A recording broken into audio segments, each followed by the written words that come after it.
प्यारे बच्चों, आज की हिंदी कक्षा में आपका फिर से स्वागत है।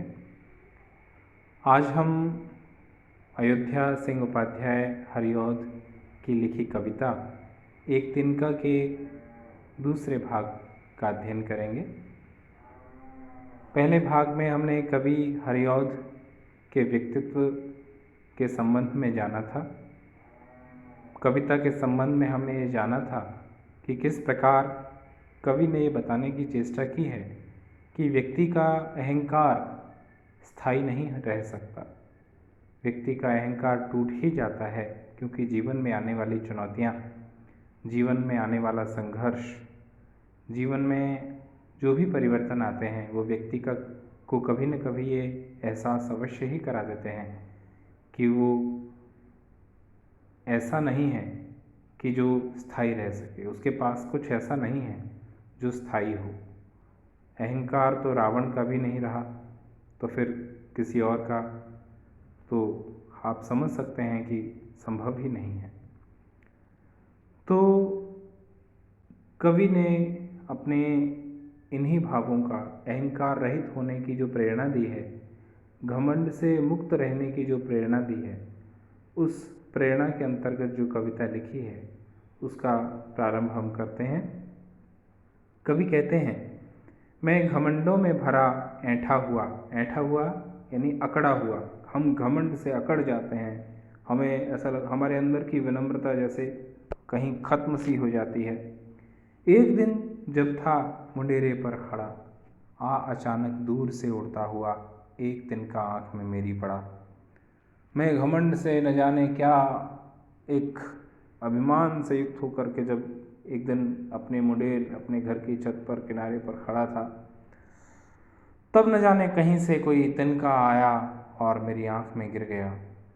तब कवि ने बताया कि क्या होने लगा था, क्या उसको बेचैनी होने लगी थी, क्या परेशानी का सामना उसने किया और क्या समझा। मैं झिझक उठा हुआ बेचैन सा, लाल होकर आँख भी दुखने लगी। मूठ देने लोग कपड़े की लगे। यानी मूठ का मतलब है कि कपड़े को इकट्ठा करके जो एकत्रित भाग, उसमें गर्म फूंक की जो हवा भरते हैं जिससे कि वो गर्म सा हो जाता है और उसको आँखों पर छुआते हैं, टच करते हैं। तो इस प्रकार का जो लोग व्यवहार करते हैं कि ताकि आँख को राहत मिले, उस तिनके ने जो घायल किया है आँख को, उससे कहीं कोई राहत मिले, इसी कोशिश में लोगों ने उसको जो है कपड़े की मूठ देने लगे, उसको फूंकना और फिर उसको आँख से लगाना। ऐंठ बेचारी दबे पाँव भागी। कवि कहते हैं कि मुझे ये एहसास हुआ कि जो मेरा अहंकार है कहीं भाग सा गया है, क्योंकि उस छोटी सी जो घटना ने उसकी अकड़ को, उसके अहंकार को कहीं तोड़ सा दिया। उसे लगा कि एक छोटी सी चीज़ भी उसे इतना पीड़ा दे सकती है, इतनी पीड़ा दे सकती है, इतना कष्ट दे सकती है। तो इसीलिए कवि कहते हैं कि ऐंठ बेचारी दबे पाँव भागी।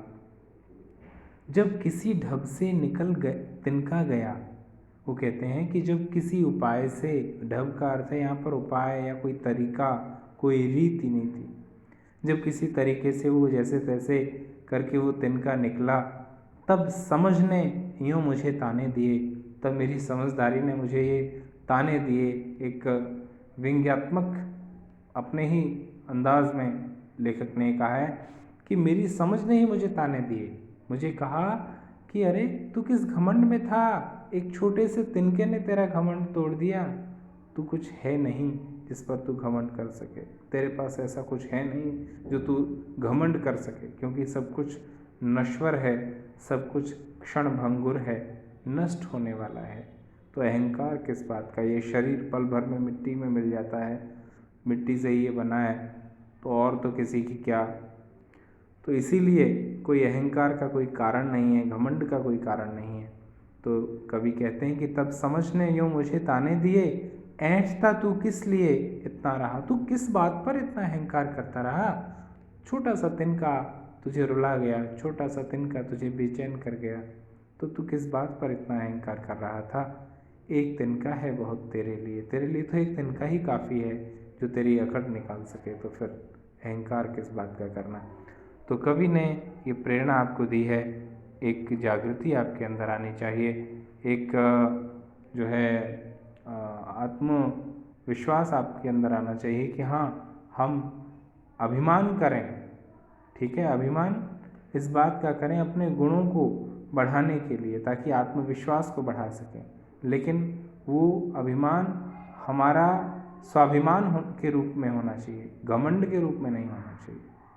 तो ये प्रेरणा आपको है और ये कविता आपके लिए है जो कि हरिऔध जी ने बहुत ही अच्छी प्रेरणा और संदेश के साथ आपके लिए प्रस्तुत की है। आप सभी का बहुत बहुत धन्यवाद।